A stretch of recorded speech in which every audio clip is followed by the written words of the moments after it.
Hello ladies and gentlemen, welcome back to the channel. My name is Mark Roden and I personally love coupes. They're my favorite kind of car out there. Coupes are sick. 2 doors, 4 seats, maybe sometimes they only have 2 seats, but that's okay. 2 doors, freaking cool cars. My car is a coupe and I like them. So today I'm going to give you guys 10 options of sick coupes for less than $10,000. Dirt cheap coupes. There's actually a lot of coupes out there for under 10 grand, but these are just the 10 that I think are probably my favorite. Pretty close up there. They're some of my favorites. Anyway guys, if you want to support the channel any more than you already are, head on over to www.smoothstance.com/shop. And with that out of the way, let's get right into the video. Alright, so number 10 is actually the Toyota MR2 SW20, and these cars come with a 2-liter inline-4 that makes 135 horsepower, and they are rear-wheel drive. Now, in case you don't know, the MR2 is mid-engined, and they're rear-wheel drive, and they're an old little car, so they have this thing on them called snap oversteer that makes them extremely hard to handle. That's the reason why I put this car at number 10. It's not for everybody. You have to understand how to handle a car, and it's going to be a challenge. It's going to be a test of your true capabilities if you hop behind the wheel of an MR2, but I think that's what makes it so special. It's just such a sick car that you have to master it, but once you master it, it becomes such a good car. For example, the MR2 SW20 is actually extremely good at racing and handling and stuff like that. It's just that it's so hard to handle that it gets a bad rep for being bad. And I just wanted to, appreciate the car, but I didn't want to give it too high of a spot because it does have that snap oversteer. Number 9 is the BMW Z4 E86, or the second generation. No, wait, I think it's actually the first. It is the first generation Z4, and they come with a 3-liter inline-6 that makes 255 horsepower, and they were rear-wheel drive.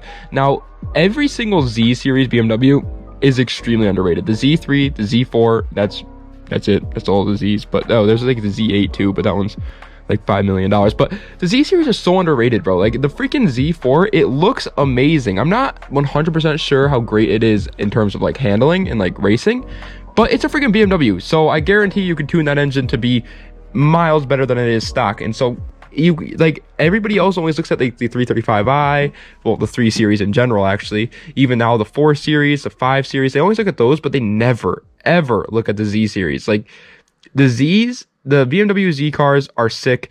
Look at the Z4 E86 if you're thinking about getting a BMW but don't want to go with the basics. Number 8 is the Honda Civic Si 8th generation coupe. Obviously, it comes with a 2-liter inline-4 that makes 197 horsepower, and it was front-wheel drive. And you guys know my opinion on the Honda Civic Si 8th gen. It's one of my favorite Civics out there. I freaking love Civics in general, but the 8th gens are super cool. I think they're so underrated. And the coupe version is actually a little bit cheaper than the sedan version. Well, actually, they're probably right around the same price. I take that back, but they're usually around the same price, which is good for you because car guys like coupes, obviously. And having a car that the coupe is the same amount of price as the sedan is freaking awesome. And these cars are dirt cheap. You could probably find these for under 7K, around there. They're really cheap. They're pretty new too. They have a lot of newer technology in them. They're late 2000s, and they handle a dream because they're freaking Honda and they're front wheel drive. You can make a time attack monster out of this. I actually want to see that now that I think about it. I would love to see if you make an 8th gen Civic into a time attack monster. Send me some videos. Number 7 is the Chrysler Crossfire, one of the most freaking underrated puppies out there. They come with a 3.2-liter V6 that makes 215 horsepower, and they were rear-wheel drive, which makes me think, why hasn't anybody ever drifted one of these things before? Now, to be honest with you, the reason why is probably because the differential's glass. A lot of the times, these cars that are rear-wheel drive and you would think they'd be drifted, the reason why they aren't is because their diff is just trash. The S2000, I know everybody's always why don't they drift the S2000 more? Because the differential is god awful in it, and it just will break at anything. And that's probably the reason why with the Chrysler Crossfire too. But still, I want to see somebody do it. These freaking things, I've never seen that happen in my life, and they have potential, man. Obviously, they're not great, they're not perfect, they aren't going to win you any time attack races. I keep talking about time attack, I don't know why, but they're not going to win you any great races. But they're unique, they're fun, they're a sports car. Number 6 is the Chevy Camaro 5th generation, and I know what you're thinking, Mark, there's no way you're finding an SS 5th gen Camaro under 10K, and you're right, you're not going to find an SS. We are talking about the 3.6 liter V6 that makes 323 horsepower, and the car is rear-wheel drive. That's a lot, okay? That's a lot. I don't understand the hate behind V6 muscle cars. I guess they're not muscle cars at that point, they're sports cars, but still, like, it's still a sports car. Sports cars are fun, all right? And yes, it isn't the V8, but it's a lot cheaper than the V8, and it still has 323 horsepower. Now, if you want like a Camaro and you just don't have the money to spend on a V8 version, get a V6, man. Who cares what other people say? These things are going to be a blast. They're going to be fun. And while you buy the V6, you can save money for the V8 that you always wanted while still having fun in a Camaro that you want. And on top of that, this Camaro, it looks awesome, especially when modified. Stock, actually, they're kind of boring. But once you modify these things, they look good. Also, another car that you never see drifted, by the way. I feel like these cars would look great drifted. Number 5 is the Nissan 350Z. You know I had to do it to him, baby. You knew it was coming from a mile away. You could see me like I was freaking a lighthouse, boy. The car comes with a 3.5 liter V6 that makes 306 horsepower, and it was rear-wheel drive. And yes, you can find an HR 350Z under 10K. DE 350Zs, you can find those puppies under 5K if you wanted to, boy. God, I almost just ran out of breath there. But 350Z, as you guys all know, is my car. I absolutely love it. I think everything about it is great. It comes with a limited slip differential. It's an amazing platform to drift. It also handles very well if you want to go that route. It looks very good. I don't think anybody out there really thinks that the 350Z looks bad. And so if you want to just make a show car, it's still a great choice. And it's just all around a fun car. It's also pretty reliable. It's not like, obviously it's not a Camry, but it's pretty reliable. It gets the job done. It has tons of aftermarket support. The one thing I will say that's kind of tough about 350Zs is working on them in the engine bay. It can get a little tight in there. It can be a little bit of a pain, but for the most part, it's not too bad. Number 4 is the Hyundai Genesis Coupe, another car that if you watch this channel a lot, you know how much I love them. They come with a 3.8 liter V6 that makes 348 horsepower, and it was rear-wheel drive, and these cars are underrated as all hell. I've said it almost every time that I bring up the Genesis. I say that they're underrated, and I'm going to stick by that. 350 horsepower for a car that was built in the 2010s, that's rear-wheel drive, in my opinion, looks amazing. And it's under 10K. How do people not like this car more? Like, I just don't get it. Now, there is one thing I will say.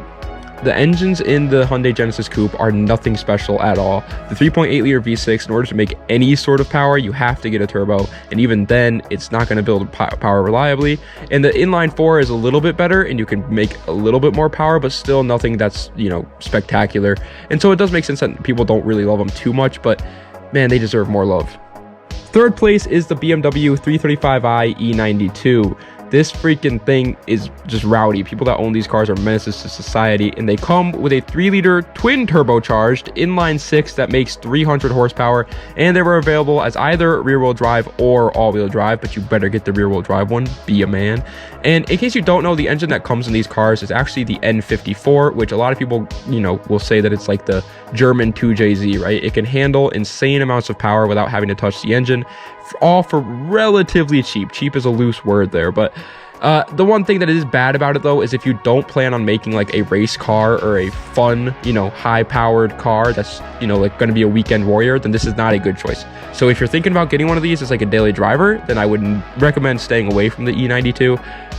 It just is too unreliable. You know what I mean? It's just, you're not going to have a great time with all the repair costs and how much you're going to have to repair it. It's going to kind of bite you in the ass. But besides that, if you want to like race this car and you are like a car guy that wants to build something, then it's a great choice. It also looks freaking great. It's a newer car once again, and it has all that potential. I love it. Second place is the Infiniti G37 Coupe. That's right, baby. The G37 is back again. I talk about this car a lot, and I'm going to keep talking about it because it comes with the same motor that was in the Nissan 370Z, a 3.7 liter V6 that makes 330 horsepower, and it was available as either rear-wheel drive or all-wheel drive, once again, just like the BMW, and I love when companies do that.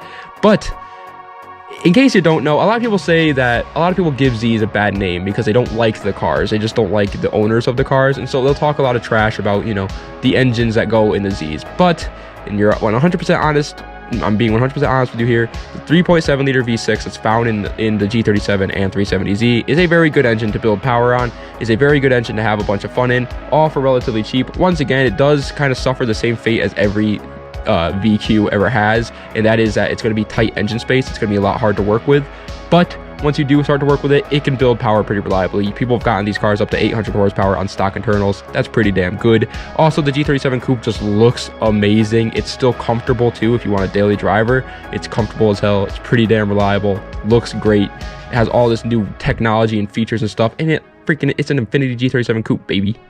But first place, my favorite coupe for under $10,000 is the Chevy Corvette C5 base model, but still the base model is rowdy as hell.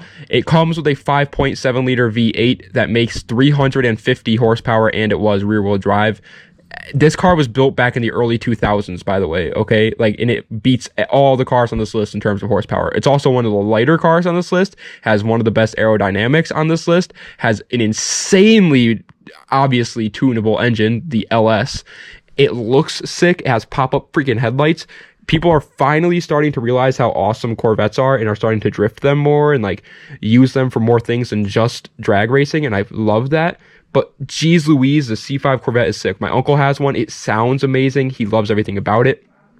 It's an LS, so it's reliable as all hell. Everything about it is just amazing. Now, the one thing I will say is it's not going to be, you know, the best daily driver, but if you were thinking about buying a Corvette for a daily driver anyway, you have a lot of learning to do because they're not really daily drivers. It's a race car, and everything about it is just amazing. You're getting freaking, like, pretty much a super, not really a supercar, kind of a supercar, you know what I mean, for under 10 grand. A supercar for its time, okay? A supercar for its time for under $10,000. Sure, it doesn't have all the fancy smancy technology that the G37 or BMW has, but it doesn't need that, baby, because you're going to be connected to that car, and you're going to feel like that car is your second child. You're going to love that thing, okay? It has an LS. Slap a turbo on it, and you're the fastest man in your town. I guarantee it. Unless you live in Texas, then it's probably a different story. But ladies and gentlemen, that is the end of today's video. I hope you enjoyed. If you did, be sure to like, comment, and subscribe to the channel for more content similar to this one. I hope you enjoyed, guys. Also, let me know other top 10 lists that you guys would... Oh, I got a haircut, by the way. Did you see that? Let me know some other top 10 lists that you guys would like to see. You know, I could keep doing budget cars, but I'm running out of ideas there. So if you want me to do a budget car thing, give me ideas. Or I could do something completely different, and I'll do that too. Excuse me, jeez. Thank you guys so much for all those. Oh, also, really quick, actually, just wanted to... Jesus, I keep like hiccuping and burping. It's nasty. But before I go, I wanted to tell you guys a little bit about my actual life. I bought a new freaking computer, a MacBook Air, baby. I bought a MacBook Air, so the editing hopefully is going to get a lot better. That will probably take like a month or two, because I want to actually like take the time to learn how to edit on that computer before I make the transition. So during that month, I'm still going to be editing on my phone, but the editing is going to get so much better from here on out. I have so much more potential with an actual good computer, because the computer I use now, it's dookie, okay? It's just not good. It doesn't do the job. So I got one, and I hope it's going to increase the quality of the videos more. Maybe next time I'll get like a better camera or something. I don't know. We're going to upgrade though, baby. We're upgrading. So thank you guys so much for all the support. Das Vidania. Have a nice night.